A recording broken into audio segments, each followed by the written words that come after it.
Ya, halo, jumpa lagi dengan saya Dr. Hari Bagus Irawan. Sekarang saya akan membahas chapter 26 bagian yang kedua.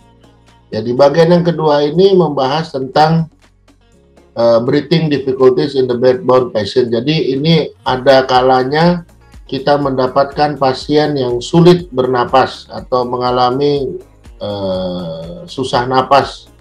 Ya, jadi caranya adalah untuk menguranginya ini Anda boleh memposisikan si pasien itu dalam keadaan setengah duduk seperti ini, ya. Lalu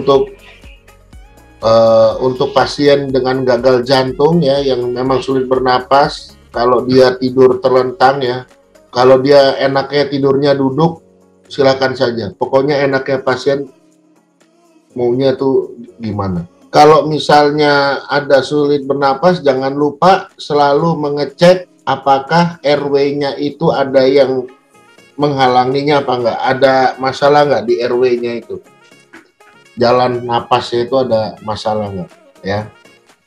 Oke, ini yang tadi dibahas tentang vital sign. Apa itu vital sign? Yang ditengok ini di vital sign adalah suhu, pulse rate, denyut nadi, iramanya gimana, reguler atau irregular. Jadi kalau kamu ngelihat di sini ya, kalau kamu ngerasa di sini suka dep, dep, dep, dep. Nah, ini kalau yang reguler tuh berarti ketukannya konstan. Kalau yang irregular ketukannya nggak konstan, kadang cepat,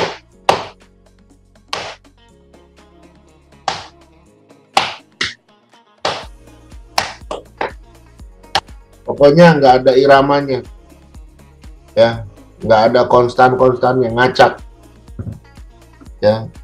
Terus ini bagaimana caranya, di sini juga dijelaskan untuk mengambil suhu di sini, ya. Sebenarnya yang paling tepat ini take the temperature reading twice a day, 2 kali sehari, kalau bisa di waktu yang sama ya, antara jam 7 sampai jam 7 misalnya. Kalau 7 pagi dia diambil, 7 malam dia diambil 12 jam. Ya. Itu dicatat apakah dia naik, turun, naik terus, turun terus ya. Use the clinical thermometer to take body temperature except case of hypothermia. Nah, khusus untuk hipotermia memang harus menggunakan termometer khusus yang namanya low reading thermometer. Ya, low reading thermometer. Ini dia masih ngajarin kita untuk pakai yang merkuri, sementara yang merkuri sudah jarang lagi lah dijual. Biasanya karena sekarang udah corona, kebanyakan dia jual yang pakai yang kayak pistol itulah. Ya. Nah, yang paling mendekati benar posisinya adalah kalau dia dites di rektum. Rektum itu adalah lubang anus. Tapi ya iya, masa kalian di lubang anus, cuman ya nanti terserah dokternya, kan kalian konsul medis nih. Konsul medis terus dia bilang harus di rektum, kamu tanya alasannya apa. Kalau misalnya oke, ya sudah, terpaksa dijalani untuk di rektum. Tapi jangan lupa setiap kali pemeriksaan pasien di rektum itu, pertama kali itu termometernya dikasih gel. Biar bisa masuk, nggak lecet, nggak luka. Nah, yang kedua, dibersihkan habis itu. Jangan lupa, ya, dibersihkan. Oke, ini ada lembar keperawatannya nanti untuk jam segini di titik ini, jadi ada grafiknya. Ya. Nah, normalnya ini di sini diajarin 36,3 sampai 37,2. Saya biasanya taruh di sini 36,5 ya, the normal temperature measured mouth about 37. Ya. Normalnya yang biasa saya ajarkan di sini waktu dulu saya kuliah itu ya berarti sekitar 36,5 sampai 37,5. Itu udah maksimal banget. Di atas 37,5 masuknya sudah ke demam. Ya.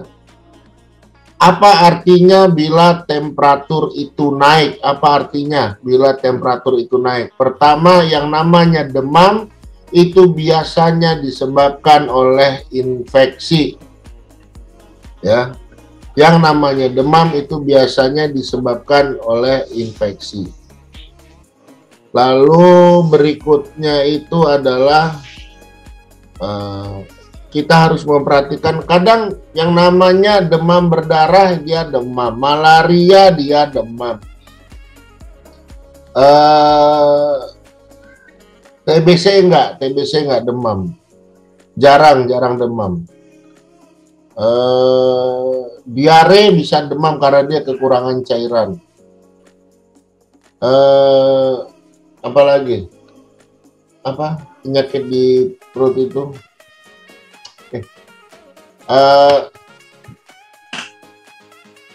Tipes dia demam, ya. Tapi demamnya itu, ini saya udah ada 3 kasus di sini, kebetulan keluarga saya semua. Di awalnya demam, enggak, udah hari ketiga saya cek dapatnya trombosit 130, leukosit 3000. Nah, itu kan berarti sudah menurun dari normal. Normalnya trombosit itu 150 sampai 400. Leukosit itu normalnya paling rendah 5000. Ini dia udah turun. Nah, bisa jadi demam berdarah. Nah, permasalahannya kalau di kapal seperti apa? Kalau di kapal ya udah ada demam seperti itu, kira-kira juga mungkin udah lemes. Kalau ada kesempatan Anda periksa lab, periksa aja. Tapi kalau tidak ada kesempatan periksa di lab, kalau ada demam kayak gitu, naik turun, udah jangan ambil resiko. Segera minum obat demam dan diinfus. Diinfus sampai dia seger buger lagi. Makannya juga bubur. Jangan makan yang macem-macem. Dibantu sama banyak minum air, jadi biar dia kencing-kencing. Ya. Nah, jangan lupa Anda harus tanya, Anda juga harus tahu dia hari ini diinfus berapa botol. 3 botol. Dia minumnya berapa liter? 2 liter, 3 liter. Berarti yang harus keluar berapa itu? Sesuai nggak? Minimal kan tadi 1 cc per kilogram berat badan per jam. Jadi kalau beratmu 50, 1 jamnya itu 50 cc, berarti kalau 24 jam itu adalah 1200 cc. Minimal itu harus keluar. Ya. Minimal itu yang harus keluar. Tapi kalau udah diinfus 3 botol itu 1500 cc. Minumnya 1 botol aqua 2000 cc, ada 3500 cc. Kalau cuma keluar 1200 aja berarti ada yang ketahan di dalam. Ya, ada yang nggak kerja organnya. Itu harus Anda konsul medis lagi. Ya, oke. Terus di sini juga bagaimana caranya mengambil pulse rate. Pulse rate itu denyut nadi. Ya, kamu hafalin di sini, tapi biasanya yang kita ambil itu male adults 65 sampai 80. Kalau di buku sini itu kalau tidak salah itu 60 sampai 100 kali per menit. Ya. Sampai 100 kali per menit. Itu udah batas akhir tuh. Ya. Lalu di sini ada kadang-kadang ini ada hubungannya nih, lihat. Biasanya peningkatan temperatur ya, peningkatan temperatur itu kalau dia meningkat 10 beats ya per menit, itu biasanya suhu naik 0,5 derajat Celcius. Tapi ini kalau udah di atas 38, hukum ini baru berlaku ya. Di atas 38. Jadi 38, badan 38,5. Coba lihat temperaturnya berapa, heart rate-nya berapa, 110 misalnya. Kemarin waktu 38 dia berapa, 100. Oh ya, pas ya, pas.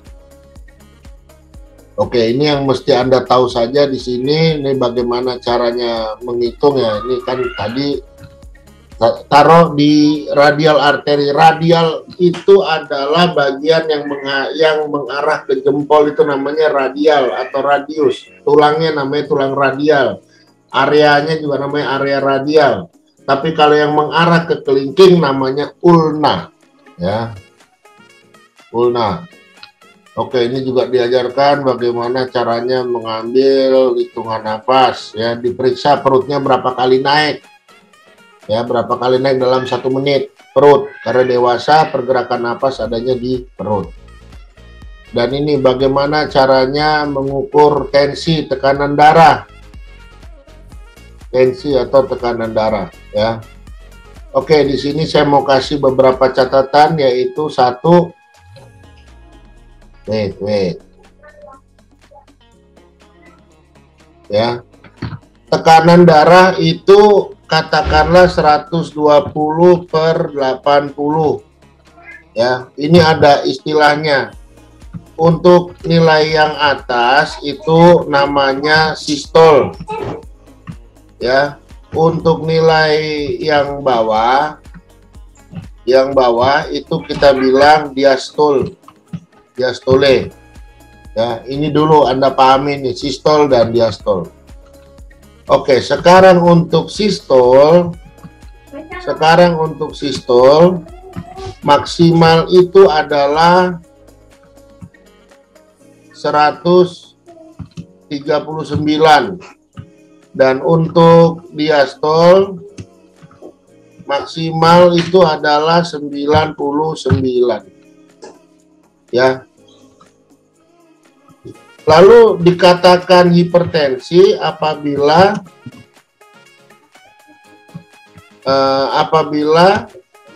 sistol atau diastol ataupun keduanya angkanya sudah melebihi yang di atas. Ya, paham ya? Angkanya sudah melebihi yang di atas. Dan itu kita sebut dengan hipertensi. Ya.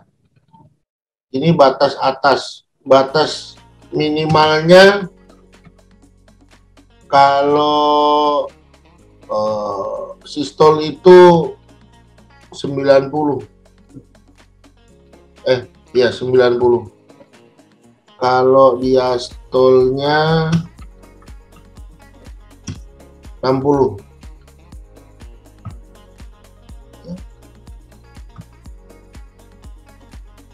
Itu kalau hipertensi.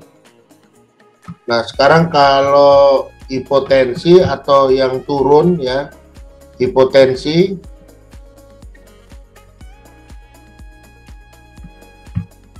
yaitu bila sistol itu tadi, sistol atau diastol ataupun keduanya, ya,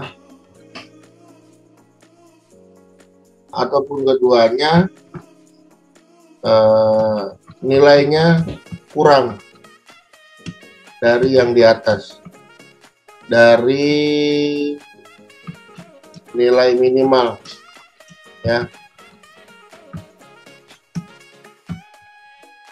di atas itu hipotensi. Ada yang mau ditanyakan nggak sampai sini?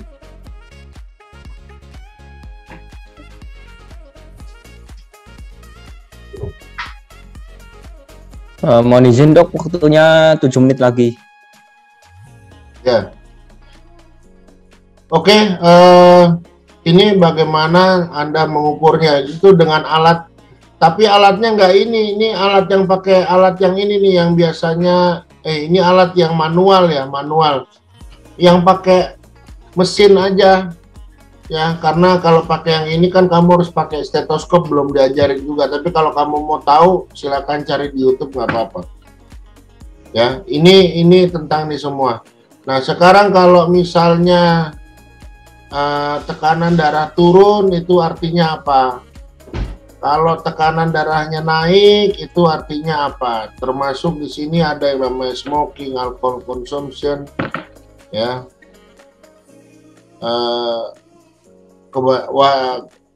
Pada saat pengambilan tekanan darah kamunya ngobrol itu bisa mempengaruhi. Makanya waktu diukur jangan ngobrol, jangan apa, diam dulu, ya.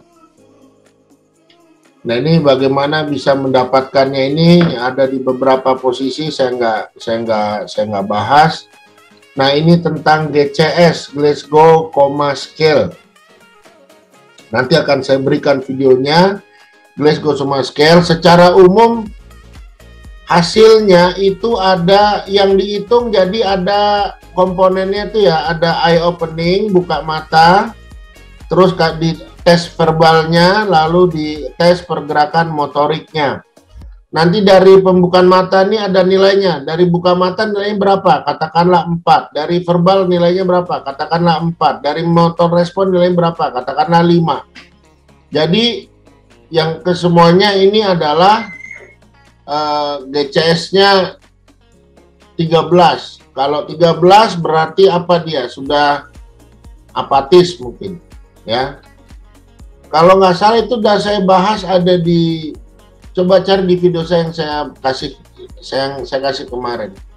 Tapi intinya itu, setiap kali pemeriksaan ini ada nilainya, setiap kali pemeriksaannya ada nilainya, ini juga ada nilainya. Nanti bagaimana caranya melakukan pemeriksaan ini akan saya kasih videonya. Oke. Lalu bodily function. Di sini sebenarnya lebih banyak lagi, dan belum lagi kita masuk dalam fluid balance. Oke, nanti mungkin akan kita bahas, atau ditunggu aja videonya ya, supaya bisa Anda tonton, bisa Anda buat review juga sekalian untuk ingat-ingat, untuk mempelajari hal baru. Ditunggu aja video-video saya. Insya Allah akan terus bertambah dan bertambah. Ya, oke, sampai sini dulu perjumpaan kita. Mohon maaf kalau ada salah kata. Wassalamualaikum warahmatullahi wabarakatuh. Dr. Haryo.